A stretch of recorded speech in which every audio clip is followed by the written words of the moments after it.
Hello students, welcome to my YouTube channel Pharma Mam. हम देख रहे हैं subject advance organic chemistry of master of pharmacy first semester.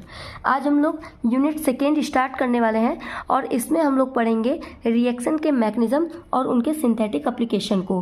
First reaction है हमारा UGI reaction. हम लोग एक एक रिएक्शन पढ़ेंगे ताकि उनके मैकेनिज्म में कोई कन्फ्यूजन या कोई डिफ़िकल्टी ना हो, जिससे कि आप इनके मैकेनिज्म या इनके मैकेनिज्म में कन्फ्यूज ना हो। इसलिए हम लोग सिंगल रिएक्शन और उनके मैकेनिज्म को देखते हुए चलेंगे। तो आइए यूजीआई रिएक्शन को स्टार्ट करते हैं। सबसे पहले हम समझते हैं यूजीआई रिएक्शन होता क्या है। Ugi reaction is a multi component reaction.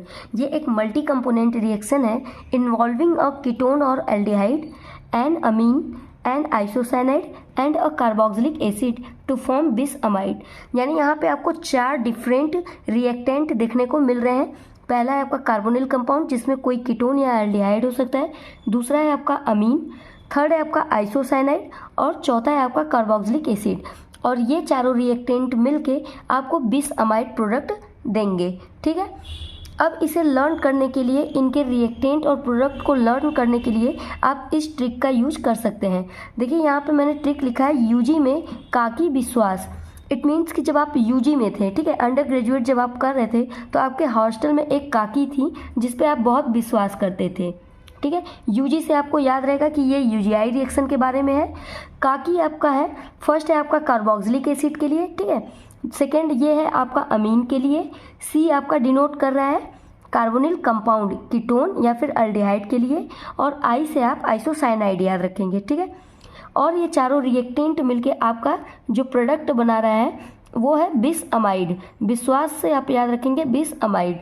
तो बहुत ही इजी बन जाता है इससे आपको यूजीआई रिएक्शन याद रखने में कि यूजी में काकी थी जिस पे आप विश्वास करते थे। ठीक है, इनका सीक्वेंस बिल्कुल ऐसे ही याद कीजिएगा, ये आगे आपको रिएक्टेंट के रिएक्शन में बहुत हेल्प करेगा। तो फर्स्ट आप हमेशा याद रखिएगा कि ये कार्बोक्सिलिक एसिड के लिए, ठीक है, ना कि कार्बोनिल, बल्कि ऐसे आप रिलेट कर लीजिएगा कि कार्बोक्सिलिक एसिड है ना, ए आ रहा है जस्ट इसके बाद, चूंकि ये अमीन के लिए, फिर भी आप ऐसे याद रख सकते हैं कि ये कार्बोक्सिलिक एसिड के लिए है। ठीक है, तो आपका ये सी पहला हो गया कार्बोक्सिलिक एसिड के लिए, ये हो गया अमीन के लिए, ये है कार्बोनिल कंपाउंड यानी कि ये कीटोन भी हो सकता है और ये अल्डिहाइड भी हो सकता है, ये हो गया आपका आइसोसाइनाइड। तो आइए अब इसके जनरल रिएक्शन को हम लोग देखते हैं। जनरल रिएक्शन आप देख रहे हैं थोड़ा कलरफुल है, लेकिन ये आपको लर्न करने में हेल्प करेगा। ठीक है, तो यहाँ पे अगर सीक्वेंस के बेसिस पे हम देखें तो चारों रिएक्टेंट को हमने यहाँ पे लिखा है। फर्स्ट है आपका कार्बोक्सिलिक एसिड, सेकेंड है आपका अमीन, थर्ड है सी से आपका कार्बोनिल कंपाउंड जहाँ पे हमने कीटोन को लिया है, और आई से है आपका आइसोसाइनाइड। इसी सीक्वेंस में आप यदि रिएक्टेंट को रखेंगे तो आपको प्रोडक्ट बनाने में बहुत ही ईजी होगा। आप यहाँ पे देख रहे हैं कि ये चारों रिएक्टेंट मिलके 1 वाटर मॉलिक्यूल को लॉस कर रहे हैं और हमारा यहाँ पे बिस अमाइड बना रहे हैं, जिसमें फर्स्टली आप देखेंगे कि यहाँ वाला जो इतना पोर्शन है ये कार्बोक्सिलिक एसिड का लिया गया है R C double bond O से। ठीक है, सेकेंड है आपका R2N यहाँ से लिया गया और इस H2 को रिमूव कर दिया गया है, तो N से अटैच आपका यहाँ पे R2 हो गया। देन आपका ये वाला ग्रुप आएगा जिसमें आप यहाँ से ऑक्सीजन को रिमूव कर देंगे और कार्बन पे अटैच R3 और R4 लिख देंगे। इसके बाद आप इस कार्बन से आइसोसाइनाइड के कार्बन को अटैच करेंगे और इससे लगा हुआ नाइट्रोजन। अब आपको क्या करना है, इस कार्बन पे आपको लगाना है ऑक्सीजन, ठीक है, और नाइट्रोजन के ऊपर आपको लगाना है हाइड्रोजन, और आपका ये R5 जो कि अटैच है। तो बहुत ही इजी हो जाता है ये आपको याद करने में स्टूडेंट, यदि आप सिर्फ एक छोटे से ट्रिक को याद रखते हैं तो। ठीक है, तो इस तरीके से हमने जनरल रिएक्शन देख लिया। अब हम देखेंगे characteristics of the reaction. First point है एक्सोथर्मिक रिएक्शन, यानी ये जो यूजीआई रिएक्शन होता है वो एक्सोथर्मिक रिएक्शन होता है। दूसरा है usually complete in minute after isocyanide addition. जैसे ही आइसोसाइनाइड का एडिशन होता है रिएक्शन 1 मिनट के अंदर ही कंप्लीट हो जाता है। This is an uncatalysed reaction. इस रिएक्शन में आपको कोई कैटलिस्ट का यूज नहीं करना होता है, ये एक अनकैटालाइज्ड रिएक्शन होता है। फोर्थ है आपका high chemical yield and only 1 molecule of water is lost.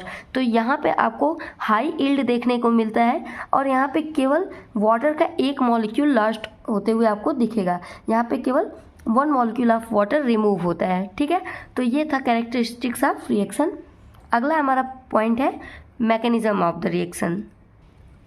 Mechanism में टोटल 5 स्टेप है जो कि बहुत ही इजी है। तो स्टेप फर्स्ट है आपका imine formation with ketone and amine. तो यहाँ पे हम लोग इमीन का फॉर्मेशन करेंगे कीटोन और अमीन के हेल्प से।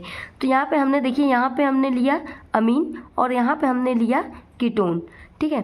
तो इस अमीन के H2 और कीटोन के ऑक्सीजन को हम लोग as a water molecule remove करेंगे और यहाँ पे हम इमीन का फॉर्मेशन करते हैं। तो यहाँ से H2 जब रिमूव होगा स्टूडेंट, तो देखिए R2N double bond carbon R3R4 as it is आके अटैच हो जाएंगे और यहाँ पे हमारा फॉर्मेशन हो जाएगा इमीन का, ठीक है। फर्दर हम करेंगे proton exchange from carboxylic to form iminium ion. तो यहाँ पे हम क्या करेंगे, प्रोटॉन का एक्सचेंज कराते हैं कार्बोक्सिलिक एसिड से ताकि हमारा इमीनियम आयन का फॉर्मेशन हो सके। तो हमारा जो ऊपर इमीन इंटरमीडिएट बना हुआ था उसको हम लोग यहाँ पे कार्बोक्सिलिक एसिड से रिएक्ट कराएंगे, ठीक है। तो हम देख रहे हैं कि यहाँ का प्रोटॉन रिमूव होकर इस नाइट्रोजन पे जाकर शिफ्ट हो जाएगा, ठीक है, जिससे कि देखिए हमारा क्या बन जाएगा R2 और इस नाइट्रोजन पे अब यहाँ का हाइड्रोजन आके अटैच हो गया। तो ये हो गया हाइड्रोजन, यहाँ डबल बॉन्ड कार्बन पे R3R4। चूँकि यहाँ पे हाइड्रोजन जाके अटैच किया है इसलिए नाइट्रोजन के ऊपर आपको पॉजिटिव चार्ज देखने को मिलेगा और हाइड्रोजन यहाँ से रिमूव हो जाने के बाद कार्बोक्सिलिक एसिड एनायन बच जाएगा हमारा, जो कि होता है C डबल बॉन्ड O-R1। तो यहाँ पे कार्बोक्सिलिक एसिड एनायन बन गया जो कि आगे आपके रिएक्शन में यूज होगा, ठीक है। तो हमने 2 स्टेप यहाँ पे कर लिया, पहला इमीन फॉर्मेशन और दूसरा हमने उस इमीन को रिएक्ट कराया कार्बोक्सिलिक एसिड से और प्रोटॉन एक्सचेंज के थ्रू हम लोगों ने इमीनियम आयन यहाँ पे फॉर्मेशन कर लिया। नेक्स्ट है हमारा third step nucleophilic addition of isocyanide. अब जो हमारा इमीनियम आयन यहाँ पे बना हुआ है उसको हम लोग आइसोसाइनाइड से यहाँ पे रिएक्ट करा रहे हैं, ठीक है। तो आप देख रहे हैं कि आइसोसाइनाइड का ये जो कार्बन वाला पोर्शन है इसके ऊपर नेगेटिव चार्ज है जो कि इस कार्बन के ऊपर जाकर बॉन्ड फॉर्मेशन करने के लिए अटैक करेगा, ठीक है। तो यहाँ पे आप देखेंगे कि इस कार्बन से हमारा ये कार्बन अटैच हो गया है। तो जैसे हमारा R2 था, नाइट्रोजन पे हाइड्रोजन था, वैसे ही बिल्कुल रहेगा। ये वाली बॉन्ड हमारी ब्रेक हुई है जिससे नाइट्रोजन के ऊपर का पॉजिटिव चार्ज हट गया है और कार्बन से हमारा आइसोसाइनाइड का कार्बन आके अटैच हो गया है और nitrogen R5 as it is आकर अटैच हो गए हैं और ये हमारा एक न्यू इंटरमीडिएट बना दिया, ठीक है। यहाँ पे आइसोसाइनाइड का हम लोगों ने इमीनियम पे अटैक कराया। फर्दर हम क्या करेंगे, फोर्थ स्टेप हमारा आएगा nucleophilic addition of carboxylic acid anion. यानी जो हमारा एनायन अभी सेकेंड स्टेप में बचा था उसको हम रिएक्ट कराएंगे थर्ड वाले इंटरमीडिएट से, ठीक है। तो थर्ड वाले इंटरमीडिएट को हम जब यहाँ पे लिए और उसका हमने कार्बोक्सिलिक एसिड एनायन से अटैक कराया तो ऑक्सीजन के ऊपर जो ये निगेटिव चार्ज है ये आइसोसाइनाइड के कार्बन एटम पे आकर अटैक करेगा, ठीक है। जब यहाँ पे आकर अटैक करेगा तो हमारा कुछ इस तरीके से प्रोडक्ट बनेगा। यहाँ पे आप देख सकते हैं, देखिए R2NH CR3R4 कार्बन और नाइट्रोजन R5 इधर एज इट इज लिखे हुए हैं, लेकिन ये बॉन्ड ब्रेक किया और ऑक्सीजन इसी कार्बन पे आके अटैच हो रहा है। तो हमने यहाँ पर दिखाया कि यहाँ पे ये ऑक्सीजन कार्बन से अटैच हो गया और ऑक्सीजन से अटैच कार्बन ऑक्सीजन और R1 यहाँ पे लग गए हैं, ठीक है। तो हमारा ऐसे बन जाता है फोर्थ स्टेप में। फाइनली हम यहाँ पे अब कराएंगे मम्स रीअरेंजमेंट। मम्स रीअरेंजमेंट में एक्चुअली क्या होता है, हमारा ये वाला बॉन्ड क्या होगा, ब्रेक करेगा और जो यहाँ पे इलेक्ट्रॉन होते हैं वो एज अ बॉन्ड यहाँ पे शिफ्ट हो जाएंगे, ठीक है। तो यहाँ पे हम यदि देखें तो देखिए ये वाला बॉन्ड हमारा यहाँ पे ब्रेक कर गया, ठीक। तो हमारा डबल बॉन्ड यहाँ पे शिफ्ट हुआ तो यहाँ पे हमें देखने को मिलेगा कार्बन डबल बॉन्ड ऑक्सीजन, ठीक है। तो ये देखिए हो गया carbon double bond oxygen NHR5, ये ऐसे हैं। ये बिल्कुल अभी ये टूट के क्या करेगा, ये वाला पोर्शन अब जाके इस नाइट्रोजन पे अटैक करेगा, ठीक है। यहाँ से जो बॉन्ड ब्रेक हुआ तो अब ये C डबल बॉन्ड हो R1 जाकर आपके नाइट्रोजन पे अटैक करेगा। तो आप यहाँ देखेंगे नाइट्रोजन से हमारा यहाँ पे C डबल बॉन्ड हो R1 आके अटैच हो गया, ठीक है। ये C डबल बॉन्ड हो R1 यहाँ पे आ गया नाइट्रोजन से हमारा R2 जो अटैच था उसको हमने नीचे दिखा दिया है। कार्बन पे हमारे जो R3 और R4 लगे हुए हैं वो बिल्कुल सेम ऐसे हैं। इस कार्बन पे जो ऑक्सीजन यहाँ से ब्रेक करके अपने इलेक्ट्रॉन को शिफ्ट करके डबल बॉन्ड यहाँ पे फॉर्मेशन किया था। यहाँ आपका नाइट्रोजन है और नाइट्रोजन से यहाँ पे हाइड्रोजन आ गया है। ये हाइड्रोजन यहाँ से रिप्लेस होकर इस नाइट्रोजन पे आके शिफ्ट हो गया है, ठीक है। तो यहाँ पे आपका NH आ गया और इस नाइट्रोजन से लगा हुआ R5 यहाँ पे अटैच हो जाएगा और इस तरीके से हमारा बिस अमाइड का फॉर्मेशन हो जाएगा। तो स्टूडेंट्स ये बहुत ही इजी स्टेप है। आप यदि अगर इसे ध्यान से देखेंगे ना तो बिल्कुल भी कॉम्प्लिकेटेड नहीं है, आप इसे बहुत अच्छे से समझ लेंगे, ठीक है। तो अब हम अगला देखेंगे synthetic application of the UGI reaction.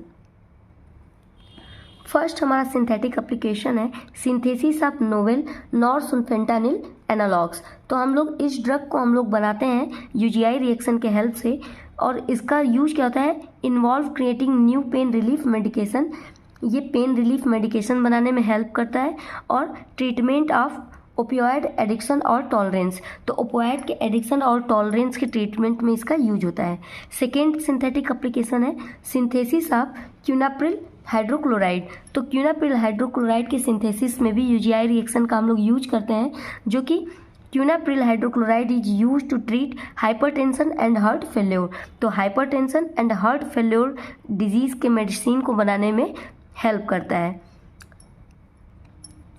Fourth है synthesis of phenyl glycinamide derivatives. तो फेनिल ग्लाइसिनामाइड डेरिवेटिव्स को भी बनाने में हम लोग UGI रिएक्शन का हेल्प करते हैं।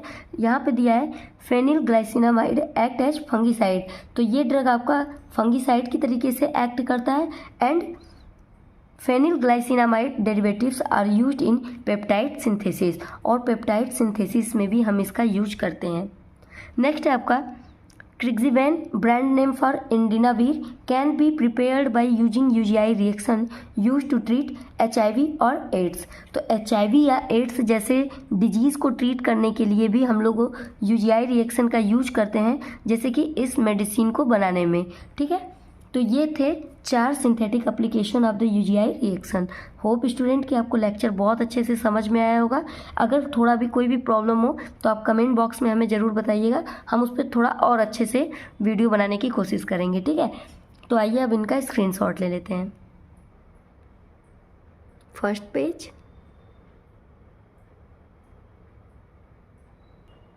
Second page,